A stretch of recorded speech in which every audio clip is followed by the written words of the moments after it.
5 days after an emergency surgical delivery, my entire reality shattered against a brand new brass deadbolt. The crisp autumn wind whipped through my thin sweater as I stood on my own front porch. I shifted my sleeping newborn higher against my chest. My incision burned with a searing, white-hot intensity with every shallow breath. I pushed my house key into the lock again, the metal ground against the pins, completely refusing to turn. The heavy oak door suddenly swung open from the inside. Standing in the warm, softly lit foyer of my home was Alana.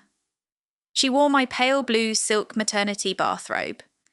It was the exact robe I had carefully packed in my hospital bag just a week earlier, the one missing when I unpacked.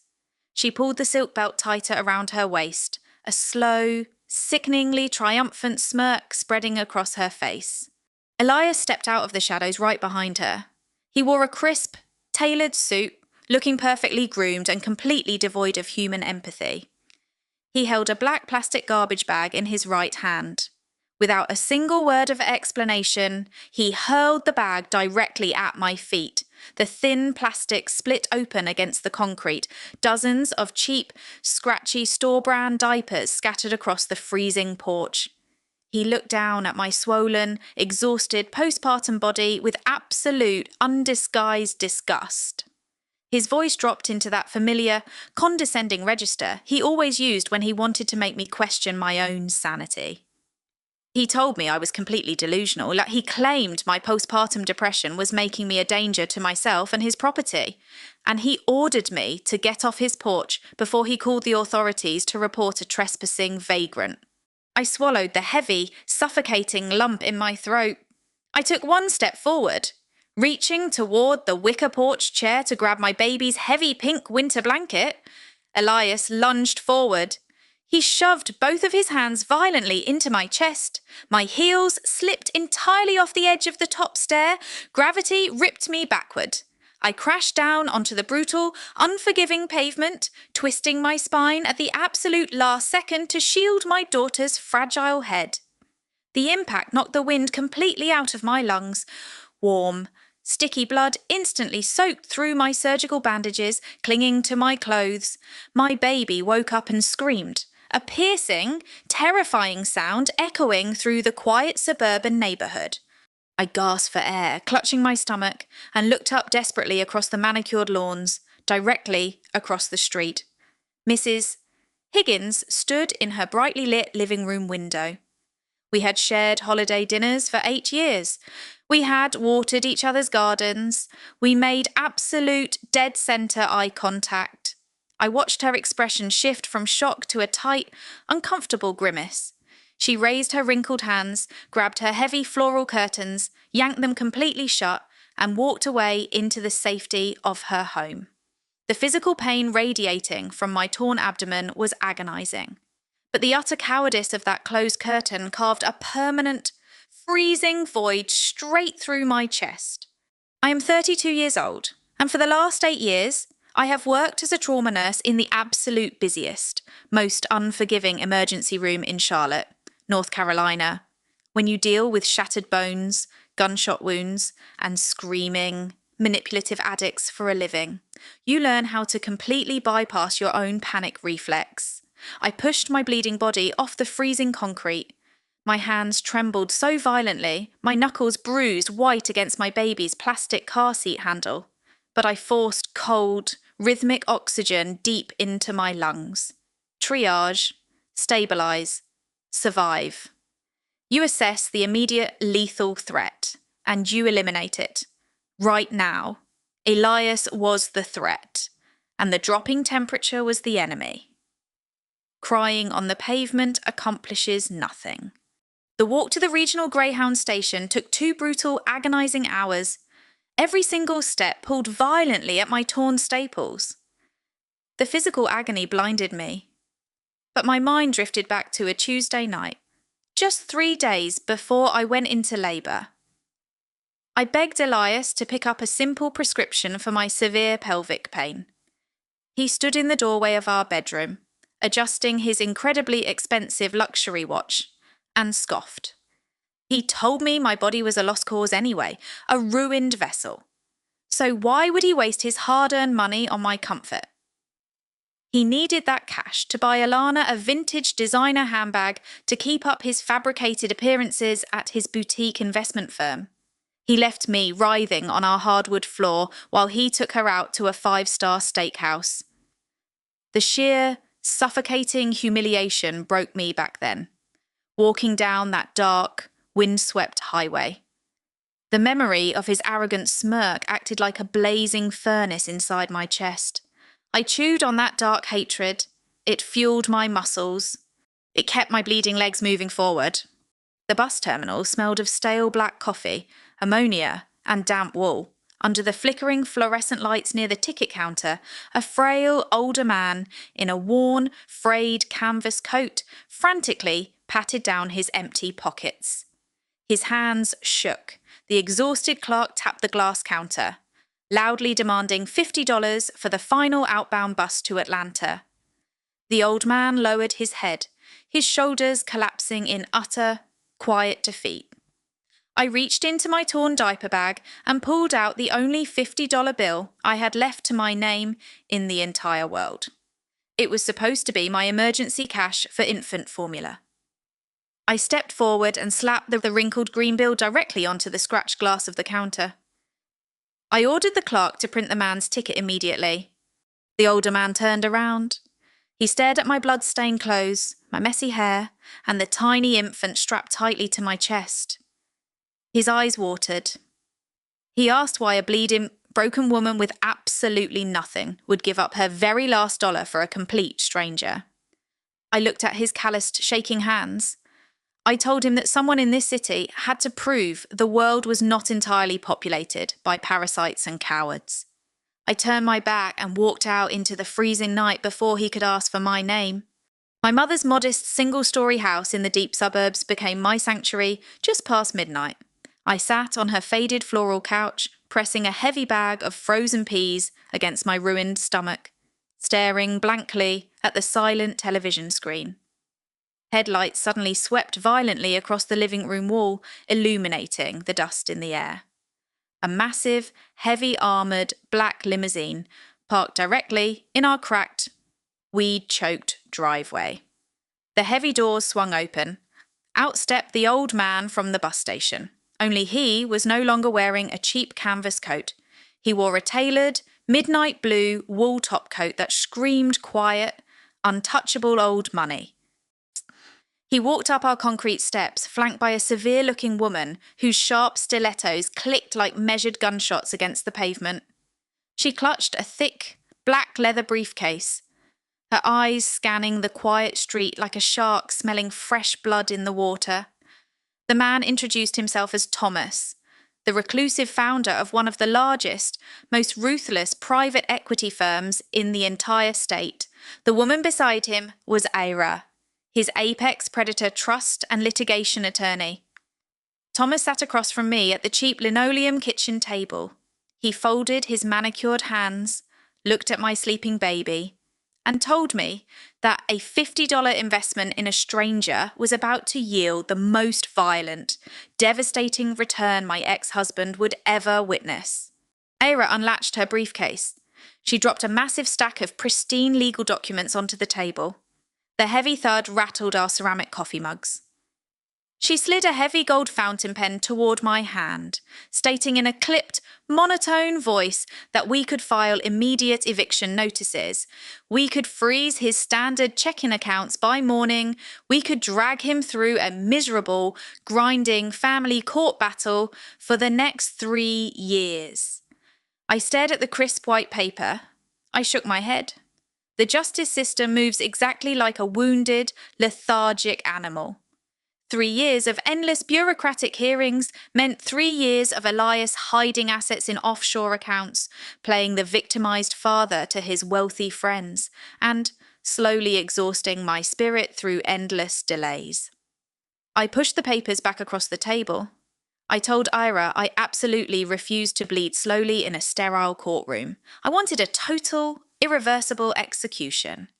Working in a trauma centre teaches you how to accurately diagnose the root cause of a catastrophic systemic failure.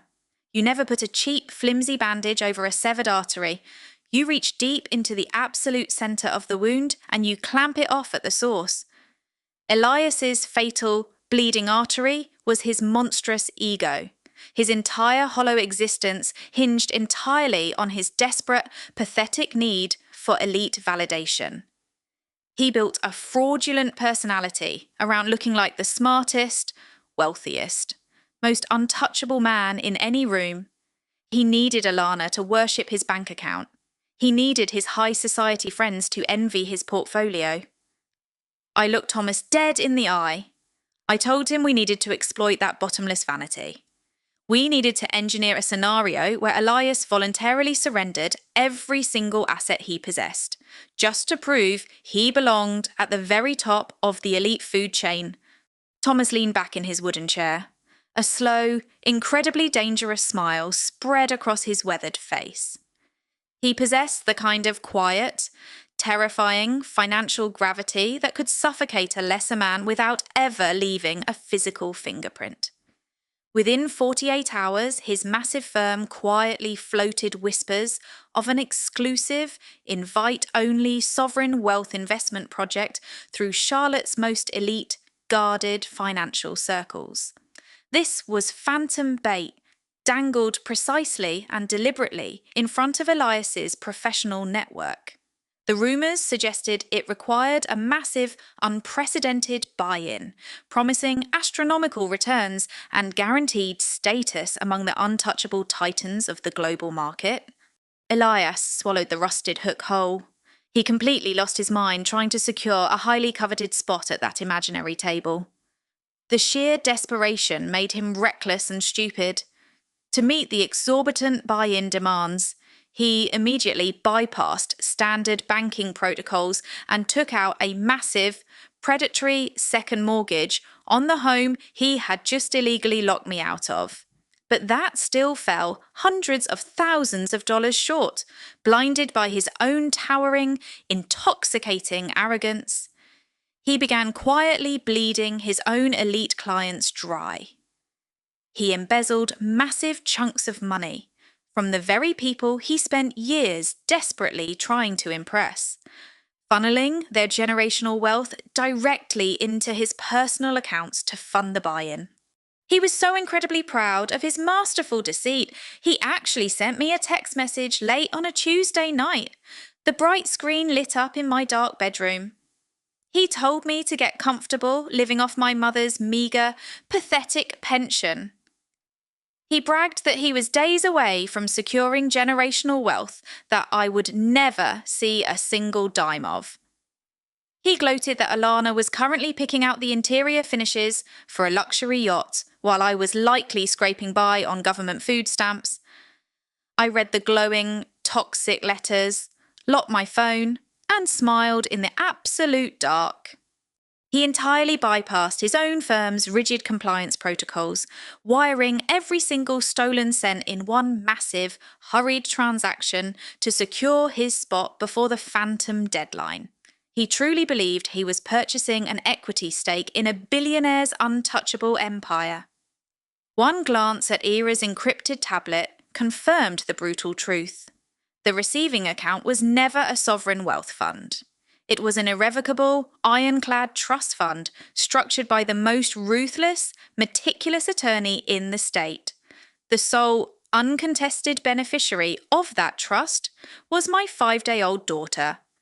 Elias had just legally, voluntarily gifted his entire stolen fortune, along with the embezzled money of Charlotte's most dangerous investors, directly into the tiny hands of the infant he had thrown out onto the freezing concrete. The steel trap slammed completely shut. 2 weeks later, the heavy oak doors of the exclusive Charlotte Country Club yielded to my push. My heels clicked in a steady, punishing rhythm across the polished marble floor of the ground foyer. I wore a tailored, razor-sharp black suit, completely unforgiving in its cut. Thomas walked on my right, radiating a quiet, crushing authority. Era marched on my left, gripping a pristine manila folder like a loaded weapon. 4 uniformed federal financial crimes detectives followed closely behind us, their heavy boots silencing the ambient noise of the club. Inside the grand ballroom, crystal champagne flutes clinked in celebration. The wealthiest, most ruthless investors in the city crowded around the centre stage. Elias stood underneath a massive, opulent floral arch, wearing a custom-tailored tuxedo, wrapping his arm tightly around Alana's waist. She wore a blinding, heavy diamond necklace, paid for entirely by my stolen home equity. Elias spotted the dark police uniforms first. His jaw locked instantly. Then his frantic eyes locked onto mine. His panic lasted a fraction of a second before his toxic vanity violently hijacked his brain. He snatched the microphone from the brass bandstand. His voice boomed across the suddenly quiet room, thick with manufactured pity and outrage. He ordered the club security to immediately remove the deranged trespassing woman ruining his private event. He addressed his elite guests, shaking his head in mock, theatrical sorrow. He spun a pathetic, practiced story about my unstable postpartum jealousy, begging them to forgive my hysterical, desperate attempt to ruin his beautiful evening. Alana leaned heavily into his shoulder, smirking down at me from the elevated stage. She adjusted her expensive silk gown, playing the victimized, innocent future bride perfectly. I kept my hands completely still at my sides. I maintained the exact same icy, clinical composure I use when a trauma patient violently flatlines on my operating table. I did not yell. I did not grab a microphone. I gave Ira a single, sharp nod. She bypassed the stage entirely. She walked directly into the crowd of elite investors. She opened the manila folder and began handing out crisp, official copies of federal freeze orders and certified wire transfer logs. She did not raise her voice. She simply informed the wealthiest men and women in the room that their trusted broker had just embezzled $850,000 of their combined portfolios to fund a fake account, and that their money was now permanently, legally locked inside an irrevocable trust for an infant. The microphone slipped straight through Elias's trembling fingers. It hit the wooden stage, sending a harsh, sickening screech through the towering speakers. I watched the blood completely drain from his face, leaving his skin a sickly, ashen grey. Thick, heavy beads of cold sweat erupted across his forehead and upper lip. His jaw trembled violently, entirely disconnected from his brain's commands. His knees buckled under his own weight, forcing him to grip the wooden floral arch just to stay standing. The wealthy clients surrounding the stage stared down at the devastating legal documents in their hands. The horrifying realization hit them like a physical, crushing blow. Their money was gone, stolen by the sweating, pathetic man standing above them. The elite crowd moved as a single, repulsed organism. They physically stepped backward, pulling their expensive wool coats and silk dresses away from the stage. They abandoned him instantly. They glared at him with absolute, visceral, terrifying disgust. His chest heaved with shallow, frantic gasps. His eyes darted wildly around the ballroom, begging for a single ally, a single sympathetic face. There was no one. The untouchable, arrogant king of Charlotte high society withered into a pathetic, suffocating island of sheer panic. He was utterly, permanently alone. The brutal reality slammed into Alana. Her heavy diamond necklace suddenly looked like a tightening steel chain around her throat. She stared at the frozen, sweating man beside her and realized with horrifying clarity that she was tethered to a penniless, ruined felon. Her innocent victim act dropped instantly, replaced by sheer survival instinct. Her face contorted into pure, ugly rage. She lunged at Elias, her manicured hand raised high, screaming at the top of her lungs that he lied to her. She aimed a vicious, theatrical slap right at his jaw, desperate to physically distance herself from his colossal fraud in front of the federal police. I stepped onto the edge of the stage and caught her wrist in midair. My grip locked around her delicate bones like an industrial vice. She gasped, her eyes widening as she stared into my completely hollow, dead eyes. I told her to save her pathetic, unconvincing performance for the sentencing judge. I leaned in close, my voice barely a whisper. I told her to keep the blue silk maternity bathrobe she liked so much. It would be perfectly comfortable for her weekly visits through the cold metal detectors at the state penitentiary. I shoved her arm away. She stumbled backward, tripping over the heavy hem of her own expensive gown, collapsing onto the hardwood floor in total, humiliating ruin. The lead federal detective marched right past me, heavy. Cold steel cuffs clicked brutally around Elias's wrists. The sharp metallic sound echoed sharply off the crystal chandeliers. Elias snapped. The smug, untouchable narcissist collapsed into a sobbing, thrashing mess. He fought against the officers, screaming my name, begging me to call off the lawyers, begging me to explain to the crowd that it was all a simple, fixable misunderstanding. His voice cracked with sheer, unadulterated terror. I turned my back on his pathetic, echoing wailing.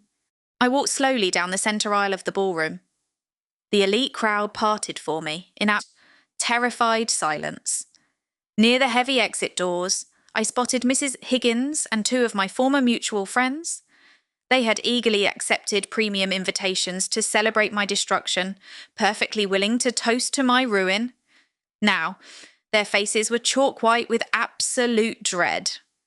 They lowered their heads, their hands trembling, terrified I would expose their complicity to the room next. They broke my heart when they pulled those curtains shut on a bleeding mother. But today, I held the absolute power of the hammer. I looked right through them. I treated them like empty, meaningless space, leaving them to choke on their own toxic, rotting cowardice. The heavy oak doors closed behind me, instantly cutting off Elias's frantic screaming. The crisp night air hit my face, my lungs expanded, pulling in clean, deep oxygen. 4 months later, the judge banged the heavy wooden gavel on a rainy Tuesday morning. The sentence was severe, absolute, and completely devoid of mercy. Elias was handed a term of 12 years in a maximum security state prison with absolutely no possibility of parole until he served at least 8 full years. The court ordered mandatory, non-negotiable restitution of $850,000 to his defrauded clients, stripping away every last asset he possessed. The financial regulators permanently revoked every trading license he ever held. His name became a toxic, radioactive punchline in every elite circle in Charlotte. The powerful clients he stole from made a collective, deliberate effort to ensure his reputation was permanently incinerated across the entire eastern seaboard. Alana tried to return to her small hometown, assuming she could outrun the massive scandal, but the internet never forgets a willing accomplice. Her ruined reputation preceded her everywhere she went. She filed for total personal bankruptcy after the civil courts seized her remaining assets to pay mounting legal fees. She was fired from a low-level retail job when a customer recognised her from the local news broadcasts and complained directly to corporate management. The country club formally revoked the memberships of everyone involved. As for Mrs. Higgins and the silent neighbours who watched me bleed on the pavement, they found themselves completely ostracised. The community shunned them. Their dinner invitations dried up entirely. Their social circles vanished overnight. When you stand by and watch a mother bleed on the concrete, polite society eventually locks its heavy doors against you, too. Justice is not always a sterile courtroom. Sometimes it is the total, suffocating evaporation of your social standing. 10 months after the trial concluded, a thin, cheap white envelope arrived in my mailbox. The return address bore the official, sterile stamp of the state correctional facility. The handwriting was desperate, jagged, and rushed. It was from Elias. I stood by my kitchen island, the morning sun streaming through the windows, and sliced the paper open. He wrote 4 dense pages of pathetic, rambling manipulation. He tried to blame the immense, crushing pressure of his career. He reminded me of our wedding vows, twisting the narrative to make it sound like we were both victims of a ruthless, demanding capitalist system. He actually wrote that he sacrificed his integrity solely to provide a better future for our family, hoping I would feel that old, familiar guilt and put money on his prison commissary account. Years ago, reading those manipulative words would have broken me. I would have spent hours drafting a furious, tear-stained 10-page response, defending my reality and begging him to finally admit what he did to me. But the woman standing in that sunlit kitchen felt absolutely nothing. My eyes remained perfectly dry. My pulse stayed entirely steady. I read his pathetic, transparent lies, folded the heavy paper in half, dropped it directly into the wet coffee grounds in the trash can, and walked away. A narcissist feeds entirely on your emotional reactions. They crave your anger, your tears, and your outrage because it proves they still control a piece of your mind. The opposite of love is not hate. It is total, absolute, impenetrable indifference. That wet garbage can was the only response he would ever get from me for the rest of his miserable life. My life now is profoundly quiet. I traded a hollow, echoing mansion for a modest, single-story home. But the peace inside these walls is immeasurable. On Sunday afternoons, my small backyard fills with the only people who actually matter in this world. Thomas pulls into the driveway in his massive luxury car, refusing to let his armed security detail carry the enormous plush toys he insists on buying for my daughter. He sits on a cheap folding lawn chair, a billionaire titan making ridiculous animal noises just to hear a 1-year-old laugh. Era arrives carrying warm pastries from a local bakery, trading her ruthless courtroom suits for comfortable, oversized cashmere sweaters. My mother sits beside her on the patio, pouring hot tea, sharing embarrassing stories about my childhood. This is what true wealth looks like. It is not found in a vintage designer bag, a brass deadbolt, or an exclusive country club membership. It is built entirely by the people who stand fiercely beside you when your pockets are completely empty and your spirit is broken. The chaos, the gaslighting, and the screaming of my former life feel like a distant, faded nightmare. My home is no longer a battlefield. It is a fortress of loyalty. I'm looking right at you now. I know exactly why you are listening to this story. You are searching for a way out. You are dealing with someone who uses your deep empathy as a weapon against you. I need you to strip away the drama, stop making excuses for their terrible behaviour, and look closely at the brutal psychology of a narcissist. They do not gaslight you because they are strong, dominant people. They tear you down because they are terrified. Hollow cowards who absolutely cannot survive without a victim to carry their immense shame. They attack your self-worth because controlling your reality is the only way they can feel a shred of power in their pathetic lives. And I need you to look very closely at the bystanders in your life, the mutual friends who tell you to just keep the peace, the family members who beg you not to make a scene at dinner, the neighbours who pull their curtains shut when you are drowning. The silence of the crowd cuts so much deeper than the abuser's blade because it teaches you that your suffering is socially acceptable. It is not. You are not required to bleed just to keep everyone else comfortable in their ignorance. You need to memorize 3 absolute rules to survive these people and rebuild your life. Rule number 1. Never argue logic with a person who completely lacks a human conscience. You will only exhaust yourself trying to translate basic human decency to to a predator. When a narcissist attacks, you do not explain your feelings. You attack their fragile ego. And you attack their wallet. Rule number 2. Kindness is a beautiful, rare superpower, but it must be wielded with a cold, strategic mind. Do not let anyone turn your natural grace into a fatal weakness. Give your generosity only to those who prove they have a soul worth saving. Rule number 3. The silence of the crowd is pure, unforgivable complicity. Prune the cowards from your life without a single ounce of hesitation. If they cannot stand with you in the absolute dark, they do not deserve to sit with you in the light. Have you ever stood by and pulled the curtains while someone was being completely destroyed? Or are you sitting in the dark right now, letting a toxic parasite drain your life, your finances, and your sanity because you are deeply afraid of the mess it will make if you finally pack your bags and leave?